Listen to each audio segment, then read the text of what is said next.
ఇట్లా కూర్చోలేదు వేరే అడుగుతారు తెలిసి అడుగుతుంటుంది ఇంట్లో ముందు రాదు అడిగా అడుగు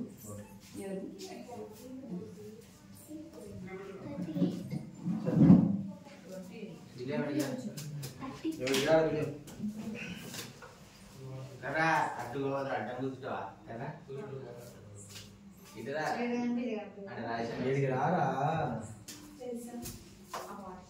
ఈడ కూర్చోరా షాపులా సన్నగలే పనులు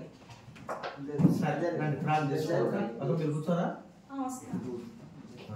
ప్రార్థన చేసుకుందాము. పరలోకమున తండ్రి ప్రభువైన యేసుక్రీస్తు నామమున మీకు వందనాలు చెల్లిస్తాము. ఈ యొక్క రాత్రికాల సమయంలో తండ్రి కుటుంబంగా చేయాల్సిన స్నేహిత కుటుంబంలో ప్రభావ మిమ్మల్ని స్తుతించే బాధ్యత మాకు అనుగ్రహించే స్తోత్రాలు.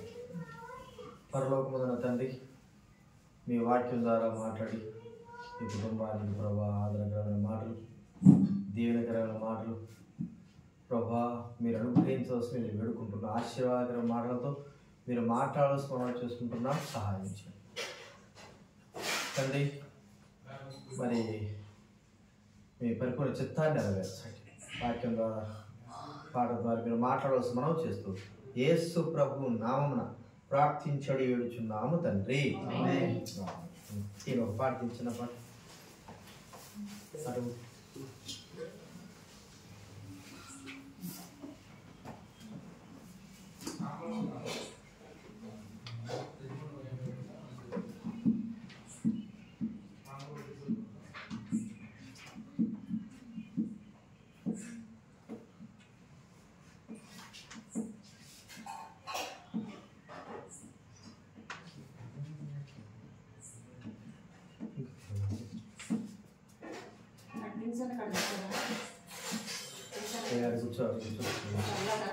మా ప్రభు యేసు నువ్వే మా సర్వం.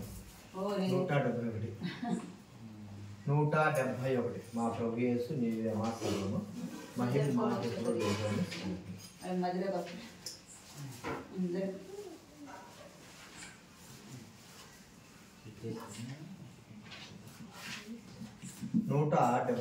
169 మా ప్రభు యేసు నీవే మా సర్వం మహిమ మాకెప్పుడు లేదని 171 లేదా 169 మా ప్రభు యేసు నీవే మా సర్వము మహిమ మాకెప్పుడు లేదని. మా ప్రభు యేసు నీవే మా సర్వము మహిమ మాకెప్పుడు నీతోనే స్నేహము. మా ప్రభు యేసు నీవే మా సర్వము స్నేహము సంతృప్తి నీ మందిరము నా కలదు. సంతృప్తి నీ మందిరము నా కలదు. అందానంద ప్రవాహంబు మెరిసింది. అందానంద ప్రవాహంబు మెరిసింది. వింతైన జీవపుయుటందు గలదు. వింతైన జీవపుయుటందు గలదు. ఎంతైనా మహాభోజనుడా నీవే. ఎంతైనా మహాభోజనుడా నీవే. మా ప్రభు యేసు నీవే మా సర్వము మహిమ మాకెప్పుడు నీతోనే స్నేహము. మా ప్రభు యేసు నీవే మా సర్వము మహిమ మాకెప్పుడు నీతోనే స్నేహము. ఇంతటి ప్రేమను నేనెంతో పొందియు. ఇంతటి ప్రేమను నేనెంతో పొందియు. మొదటి ప్రేమనెంతో విడచిపెట్టి తిని. మొదటి ప్రేమనెంతో విడచిపెట్టి తిని. సదయా క్షమించి మొదటి ప్రేమ నిమ్మయ. సదయా క్షమించి మొదటి ప్రేమ నిమ్మయ. సతతంబు మా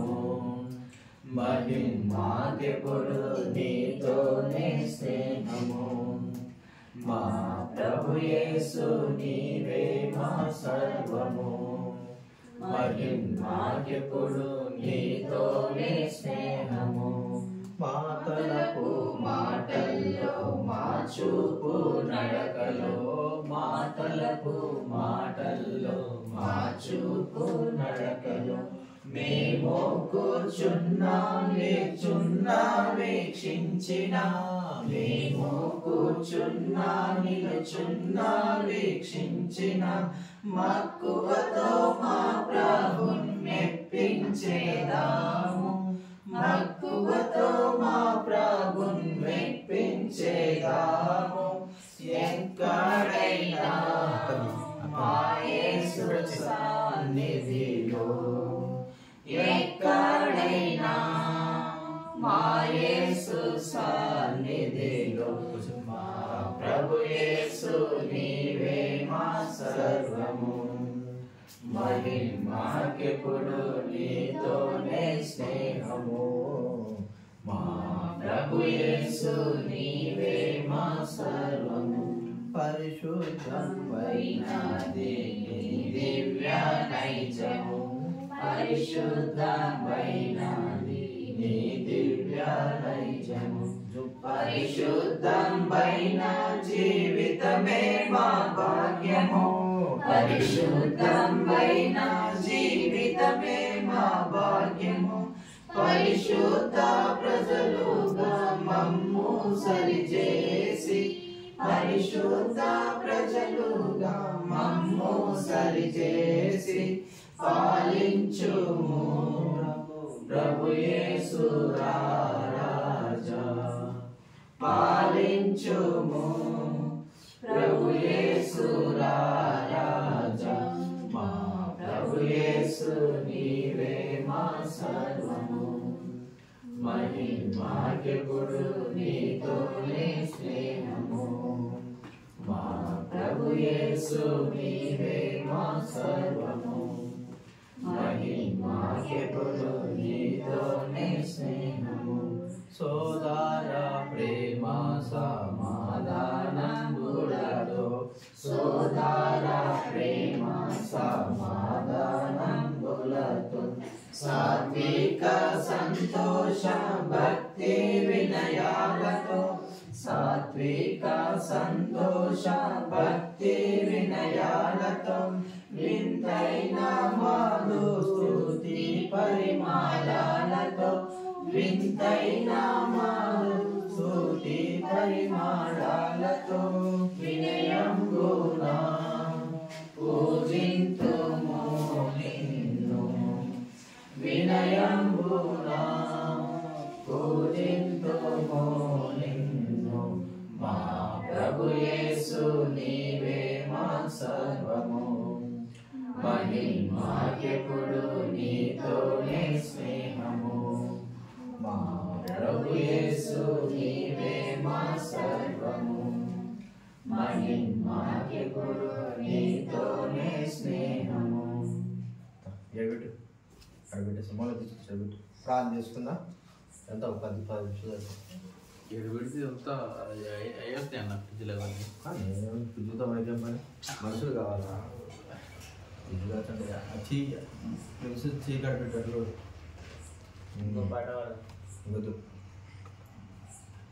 పడితే ఇంక దాంతో పాట పడుతున్నట్టు సరిపోయిందా చిన్న పాట డౌన్ చేసి కింద కదా కొద్ది కింద కదా సరిపోయిందా చాలు నేను కనబడుతున్నా కదా ఎక్కవచ్చు ఒక 10 నిమిషాలు జరుగుతుందా మా ఇష్టం కాదు కింద కదా ముందు అయితే తీసుకొని దాన్ని ఏముంది ఒక 5 నిమిషాలు చెప్తారా ప్రేమగల తండ్రి పరిశుద్ధుడైన మా దేవ మీ వందనాలు చెల్లిస్తా ఉన్నా ప్రభువా మీ వాక్యం ద్వారా మీరు మాట్లాడి మమ్మల్ని సిద్ధపరచున్నాను కనికరించవలసిన చేసుకుంటున్నాను మీ చిత్తాన్ని నెరవేర్చండి మీ కృపను కోరుకుంటున్నాను మీ బిడ్డలకి ఆశీర్వాదకరమైన మాట మీరు అనుగ్రహించండి మీ కృపను కోరుకుంటున్నాం యేసు ప్రభు నామమున ప్రార్థిస్తున్నాం తండ్రి కీర్తన గ్రంథం 115వ కీర్తన 115వ కీర్తన 12వ వచనం చదువుకున్నా. 115వ కీర్తన చీరలో కూర్చుంటారాగా చీర తీసుకుంటా ఉందా ఉందా లోపల అమ్మా ఒకసారి దుర్గాన్ని చూసుకో. చూడగా బీసీ రౌండ్ పోతుందా మళ్ళీ వేసుకొని కూర్చోవాలి. అక్క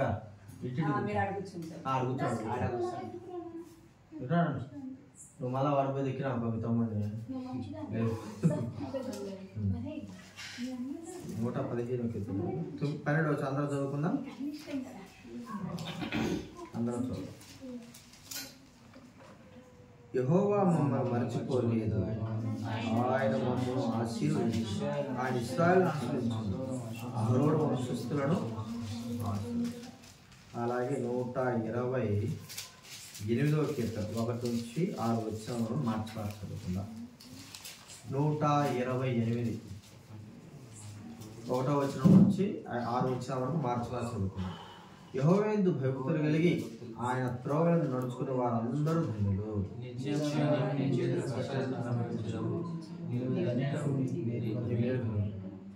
నీ లోగిటి నీ భార్య ఫలించు ద్రాక్షావళి వలె నుండును, నీ భోజనపు బల్ల చుట్టూ నీ పిల్లలు ఒలీవ మొక్కల వలె నుండు. సీయోనుడు యెహోవాను ఆశ్రయించును, నీ జీవిత కాలం అంతా యెరూషలేమునకు క్షేమం కలుగుట చూచెదవు.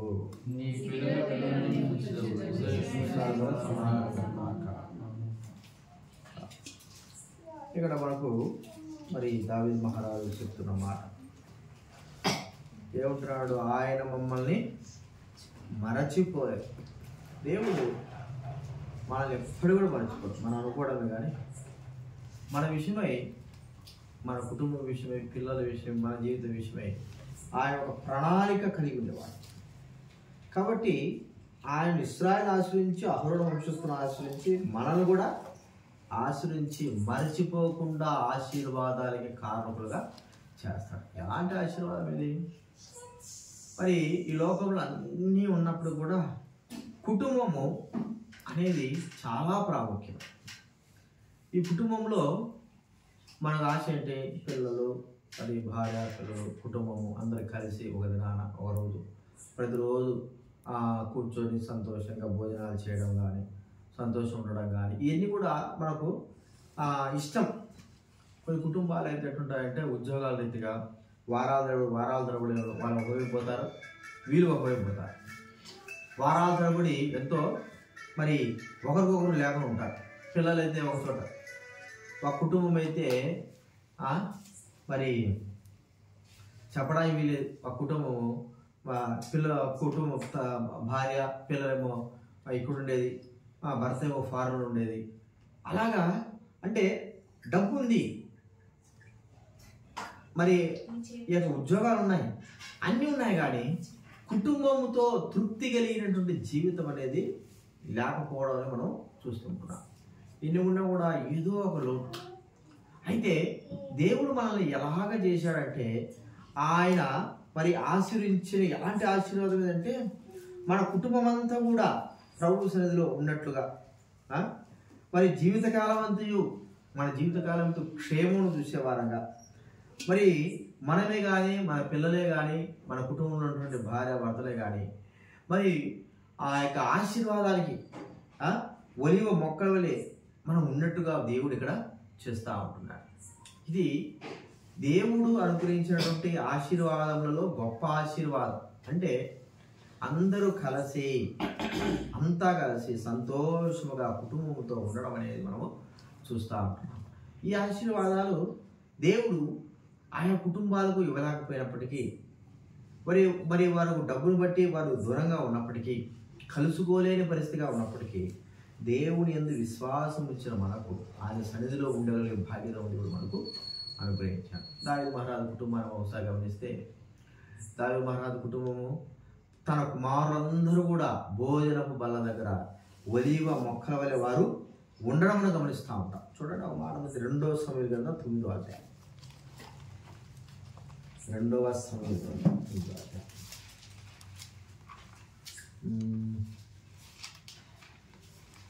11వ వచనం చదవండి. దావీదు ఆ వార్త విని తన వస్త్రములను చింపుకొనెను. 2వ సమూయేలు నా ఏలువాడు రాదు నా దాసునికి ఇచ్చిన యాజ్ఞ అంటే చొప్పున నీ దాసుడు నేను చేసేదని షీబా రాజుతో చెప్పాను. కాగా మెఫీబోషెతు రాజకుమారులలో ఒకడైనట్లుగా రాజు బల్ల యొద్దనే భోజనము చేయుచుండెను. ఏం చేస్తానండి మెఫీబోషెతు రాజకుమారుడు దావీదు కుమారులందరూ కూడా ఆ బల్ల చుట్టూ మరి చేరి భోజనం చేయడం. ఇది దేన్ని సూచిస్తూ ఉంది? ఈ భోజనం యొక్క స్థితి అంటే దేవుని రాజ్యము కుటుంబాన్ని గురించి మనం ఇక్కడ చూస్తూ ఉంటున్నాం. మరి ప్రకటన గ్రంథం 3వ అధ్యాయంలో ప్రభు అన్నాడు మాట చూడండి. ప్రకటన గ్రంథం 3వ అధ్యాయం మనం చూస్తే అక్కడ 20వ వచనం 21వ వచనం అవుతారన్న 3:20 వచనం. ఇదిగో నేను తలుపునొద్ద నిల్చుని తట్టుచున్నాను. ఎవడైనను నా స్వరం విని తీసిన యెడల నేను అతని యొద్దకు వచ్చి అతనితో నేను నాతో కూడా అతను భోజనము నేను అతని యొద్దకు వచ్చి అతనితో నేను నాతో కూడా అతను భోజనము అంటే దేవుని బల్ల యొద్ద ఉన్నటువంటి ఆ యొక్క కుటుంబం వలె దేవుడు మన కుటుంబాన్ని చేయడం అనేది ఆశీర్వాదానికి కారణం. పరలోకంలో కూడా ఒక దినాన మనం అందరం కూడా ప్రభు దగ్గర బల్ల ఎదుట అంటే ఆయన రాజ్యంలో ఆయన సన్నిధిలో కూర్చొని మనం బల్లలో ఆయనతో పాటు కూర్చొని ఆహారం భుజించే వారంలో ఒకరిగా ఉంటాం. ఇది ఎంత అదంటే ఈ సార్వత్రిక సంఘం యొక్క కుటుంబాన్ని గురించి తండ్రి దేవుడు కుటుంబాన్ని గురించి మనకి ఇక్కడ చెప్పబడతారు. ఇంతకంటే ఆశీర్వాదం ఏమిటి? మరి మనం ఒకసారి ఆలోచిస్తే ఫలక్నామా ప్యాలెస్లో లోపల అంటే మామూలు వీడియో చూడడమే డైరెక్ట్ చూడాలి. లోపల ఒక పెద్ద బలం ఉంటుంది. ఎంత ఇది కూడా ఇది చాలా మ్యూజియం పోతే రాజులు వాడినటువంటి బలం ఎంత పొడవు ఉందంటే ఈ లాస్ట్ నుంచి ఆ లాస్ట్ ఉంటుంది పొడవు పెద్ద కరెక్ట్గా 20 మంది చుట్టూ కూర్చోవచ్చు. ఫలక్నామా ప్యాలెస్ నాకు తెలిసి కూడా 30 మంది 40 మంది ఆ కూర్చుంటారు కదా. అంత పెద్ద బలం అంటే ఇప్పుడు అంత పెద్ద బలలో కుటుంబం అందరూ కూర్చొని భోజనం చేస్తూ ఉంటే ఎట్లుంటుంది? అది ఒక సంతోషకరం. మరి దేవుని సన్నిధి యొక్క బలం ఎంత ఉంటుంది? దేవుని రాజ్యం బలం అందరం కూడా బల చుట్టూ కూర్చుంటాము. ప్రభువైన యేసుక్రీస్తు సెంటర్లో ఉంటాడు. అది ఎంత పెద్ద బల!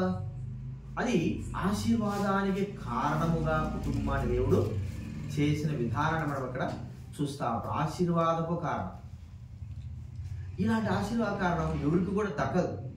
మెఫీబోషెతుకు దేవుడు మరి రాజు అనుగ్రహించాడు. రాజు బల్ల ఎదురు తన కుమారులతో పాటి ఆ బల్ల చుట్టూ భోజనం చేసేది.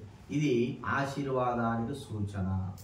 ఇది నాన్న దేవుడు మనల్ని మన కుటుంబాన్ని మర్చిపోకోకుండా ఆయన బల్ల ఎదుట ఆయన దగ్గర మనము భోజనం చేసేటువంటి బాధ్యతను దేవుడు అనుగ్రహించాడు. ఇది ఒక అర్హతతో కూడుకున్నది. ఒకసారి ఆయన పేరేం పేరు గుర్తులేదు కానీ మరి ట్రాన్స్లేషన్ చేసి ఆయన గుర్తులేదు ఏం చేశా అంటే ఆయన పిలిచాడు భక్సింగ్ గారు. ఫిబ్రవరిలో భక్సింగ్ గారు పిలిచి రాను టీకి రావాలా అని చెప్పాడంట. టీ అక్కడ లోపల బల్ల ఉంటుంది. భక్సింగ్ గారు కూర్చొని పెద్దలు భోజనం చేసిన బల్ల ఉంటుంది. ఆడ మీటింగ్ అయిపోతేనే ఈ ట్రాన్స్లేషన్ చేసి అతన్ని పిలిపించి ఆడ టీ ఇప్పించాడు. భక్సింగ్ గారు ఆయనతో కూర్చొని టీ తాగాడు. ఇక చూసుకో అది అయిపోతేనే బయటకు వచ్చేసినట్ట మనిషి. ఎంత సంతోషం అంటే ఇక చెప్పలేదంట. ఎక్కడ పోయినా భక్సింగ్ గారు ఏం చేశాడు? కేవలం టీకి పిలిచాడు. టీ దగ్గర కూర్చుని ఆ బల్ల దగ్గర కూర్చున్నాను. ఆ బల్ల దగ్గర కూర్చొని నేను టీ తాగాను అంతగా చెప్పుకున్నాడు. అది అసలు ఆ మరిచిపోలేనటువంటి అనుభవాలంట. అంటే భౌతిక సంబంధంగానే మనకు అంత సంతోషం ఉంటే పరలోక సంబంధంగా ఇంకెంత సంతోషం ఉండాలి. అది దేవుడు మనకు అనుగ్రహించిన ఆశీర్వాదము.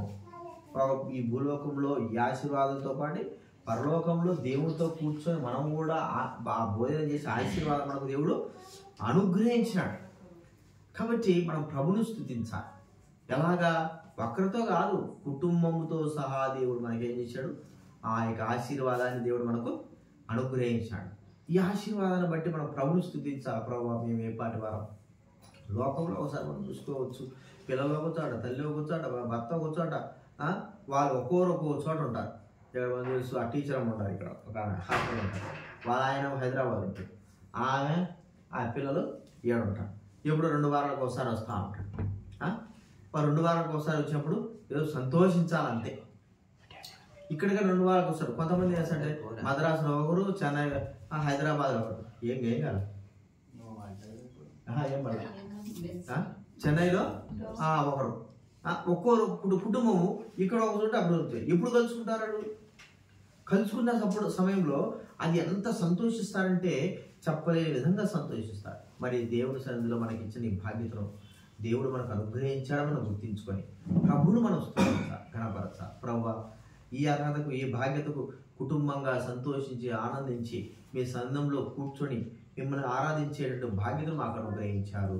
క్షేమంగా ఒలీవ మొక్కల వలె, ఫలించు ద్రాక్ష వలె మా కుటుంబాన్ని మీరు చేశారు. మీరు మమ్మల్ని ఇంతగా ఆశీర్వాదానికి కారకులుగా చేశారు. కాబట్టి ప్రభువా, మిమ్మల్ని స్తుతిస్తున్నారని మనం ప్రభువును గనపరుచుకోవాలి.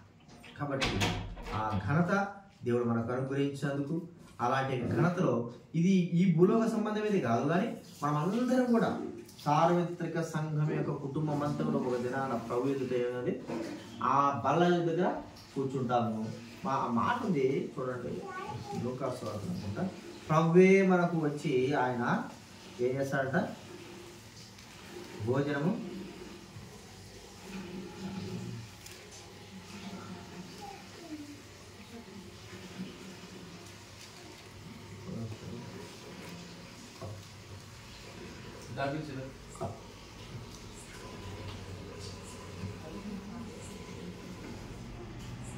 వాడు 14వ అధ్యాయం 15 వచ్చింది. లూకాసులో 14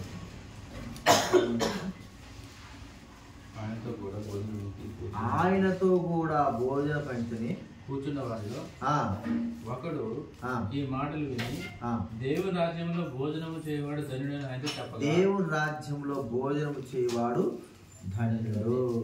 ఎక్కడంటే దేవుని రాజ్యంలో. కాబట్టి ఆ రాజ్యంలో మరి ఆయనే వచ్చి పరిచర్య జరిగించేవాడుగా, పరిచర్య చేసేవాడుగా, భోజనం వడ్డించేవాడుగా మనకి ఇక్కడ కనపడుతుంటున్నాడు. అది ఎంత గొప్ప బాధ్యత అనేది మనం ఒకసారి గుర్తించుకోవాలి. ఎంతో గొప్ప బాధ్యత. చూడండి, అది మాట ఉంది కదా.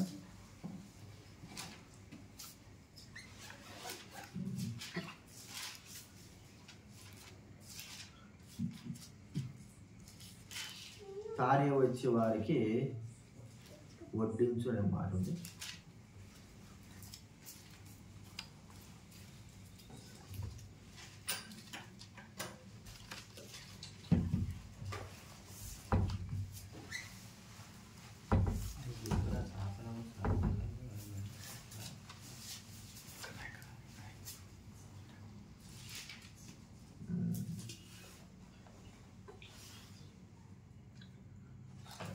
తానే వచ్చి మాట ఒక్కడ మాట్లాడాలి.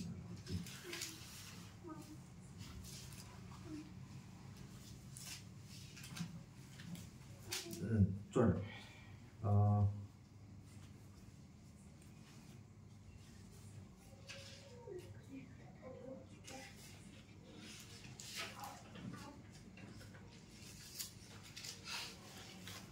ఇరవై 22:29 కూడా చూడండి. 22:29 లూకాసు వార్త.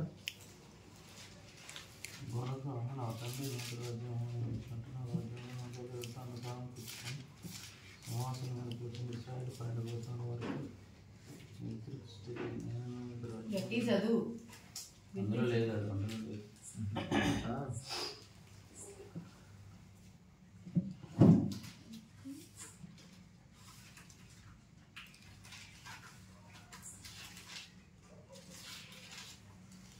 తానే వచ్చి వారికి వడ్డించని మాట అన్నారు.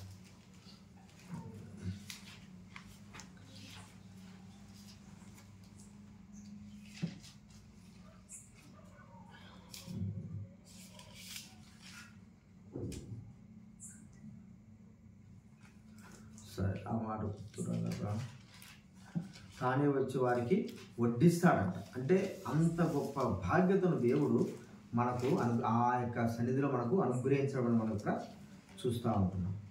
కాబట్టి ఇది గొప్ప భాగ్యతను మనం భావించాలి. ఆ ఆశీర్వాదంలో కారణముగా దేవుడు మనకు చేసి ఉన్నాడు. ఆశీర్వాదము కారణంగా అది గుర్తించుకుందాం. ప్రభు మనకి ఇచ్చినటువంటి ఆశీర్వాదం, కుటుంబపు ఆశీర్వాదాన్ని మనము మర్చిపోకుండా ప్రభువును మనం స్తుతిస్తూ, కుటుంబంతో స్తుతిస్తూ ప్రభువును మనము ఆరాధించే వారంగా ఉండాలి. అప్పుడే ఆయన మనల్ని మరి ఆశీర్వాద కారకులుగా చేస్తారు. సరే,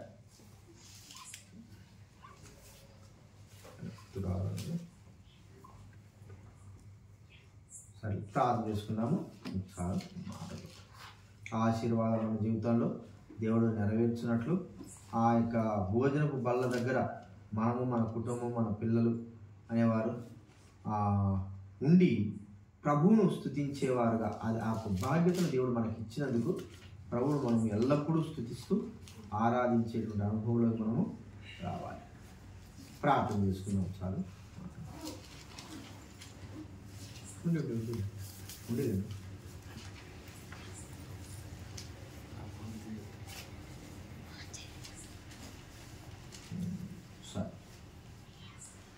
ప్రార్థన చేసుకుందాం. ప్రేమగల తండ్రి, పరిశుద్ధుడైన మా దేవ, మీకు స్తోత్రాలు చెల్లిస్తూ ఉంటున్నాం. 115వ కీర్తన 12వ వచనంలో 128వ కీర్తన 1 చాలా యెహోవా మరి నా పిల్లల్ని ఆశ్రయించి భోజన బల్ల చుట్టూ ఉండే ఆశీర్వాదం అనుగ్రహించి దావీదు మహారాజు జీవితం చూస్తూ వచ్చి మమ్మల్ని కూడా మీ రాజ్యంలో, మీ కుటుంబంలో మమ్మల్ని చేర్చారు. అదే ఒక దినాన ప్రభు మేమందరం కూడా మీ రాజ్యంలో ప్రభు భోజన బల్ల చుట్టూ మీ పిల్లల వలె మొక్కల వలె ఉండి ఆ యొక్క సంతోషకరమైన దినాన్ని అనుభవించబోతుంటున్నాం. మీకు స్తోత్రం. ఇది ఆశీర్వాదకరమైనటువంటి జీవితం. ఇది మాకు అందరికీ అనుగ్రహించారు ప్రభా. ఆ జీవితంలో మేము ఉండగలిగే బాధ్యత మాకు ఇచ్చినందుకు మీకు స్తోత్రాలు చేస్తూ ఉంటాం తండ్రి. మీ దాసులు రాజేశ్వర అక్కడ స్తోత్ర గత నెల నుంచి ప్రార్థించిన దాసురాలకి ప్రభా మరి కుమారులను బిడ్డలు కావాలని మీరే మీ చిత్తానుసారంగానే వారికి కుమారుడు ఇచ్చారు. మీకు స్తోత్రం. ఇది నా ప్రభా కుమారుడు యొక్క స్వాస్థ్య బహుమానం ఉన్నారు కాబట్టి బలవంతులు బాగున్నట్టు వారు ఉన్నారు. మరి వారికి ఇచ్చిన కుమారుని మీ కొరకై పెంచి పెద్ద చేసి ప్రభావ మీ కొరకై, మీ సేవ కొరకై నడిపించే బాధ్యతను వారికి అనుగ్రహించండి, సహాయించండి. మీ సేవకు పంపించే బాధ్యత కంటే ఇంక వేరేది లేదు ప్రభా. అలాగ బిడ్డను తండ్రి మరి మీ రాక కొరకై సిద్ధపడి మీ కొరకై జీవించగలిగే బిడ్డగా వారు సిద్ధపరచినట్లు అనుగ్రహించండి. వారు సిద్ధపడుటకు బిడ్డను కూడా సిద్ధపరచుటకు అనుగ్రహించిన కనికరించండి. అక్కడ కూడా ఆరోగ్యం ఇచ్చారు, పరిపూర్ణ స్వస్థతను ఇచ్చారు. మీకు ఎంతో స్తోత్రాలు చెల్లిస్తూ ఉంటున్నాం. దేవుని సహాయించున్నా ఆ యొక్క కుటుంబం స్వస్థపరచండి, తగిన శక్తి మనం దయచేయండి ప్రభా. ఈ చలికాలంలో కావాల్సిన కృప దయచేయండి, ఆయన కనికరించండి. బిడ్డను కూడా మీ స్వాధీనించుకోనండి, మీ దైవ మనుషులకి బిడ్డగా చేయండి ప్రభా. మరి అలా అక్కలు కూడా జ్ఞానం చూసుకున్న కుటుంబాలు కూడా దీన్ని సహాయించడానికి సహాయం చేయండి ప్రభు. వారికి కావాల్సిన అవసరం అయితే ముఖ్యంగా పని మనిషి కావాలి ప్రభావ, అది కూడా విషయంలో సహాయం చేయండి. అన్ని విషయాలు మీ సాయాన్ని కోరుకుంటున్నాం. నమ్మకంగా మిమ్మల్ని ప్రేమించి మీ కొరకు జీవించగల బిడ్డగా ఈ కుటుంబాన్ని చేశారు.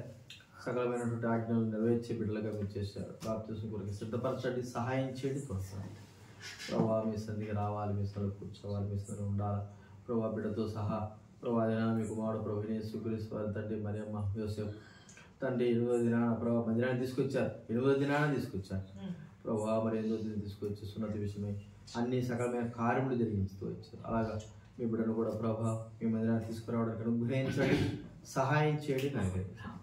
మీ చిత్తాన్ని నెరవేర్చండి ప్రభావ. ఉన్న వారిని బట్టి స్తోత్రాలు. మాకు ఆశీర్వాదం ఇచ్చినందుకు ఈ ఆశీర్వాదాలు మేము కూడా నడవడానికి వచ్చి ఒక కృప చేస్తాం. మా కుటుంబాలు దీవించి ఆశీర్వదించవచ్చు మనం చేస్తాం. మీ పరిపూర్ణ చిత్తాన్ని నెరవేర్చవచ్చు మనం చేస్తాం. మహిమ ఘనత స్తుతి ప్రభావాలు అర్పిస్తాం. కృతజ్ఞతాపూర్వకంగా ఆచరిస్తూ యేసుక్రీస్తు నామమున మరి మీరే దీవించి ఆశీర్వదిస్తున్నారు ప్రభు. అయిన యేసు నామమున ప్రార్థించాడు వేడుచున్నాము తండ్రి. తండ్రి అయిన దేవుని ప్రేమ యేసుక్రీస్తు కృపయు పరిశుద్ధాత్మ సహవాసం చేరువచ్చిన సకల పరిశుద్ధులు, ముఖ్యంగా రాయేసిన స్నేహితుక బాబుకి, పాపకి, కుటుంబానికి ప్రభావ ఇప్పుడు ఎల్లప్పుడు సదాకాలం తోడైండు గాక. అందరికీ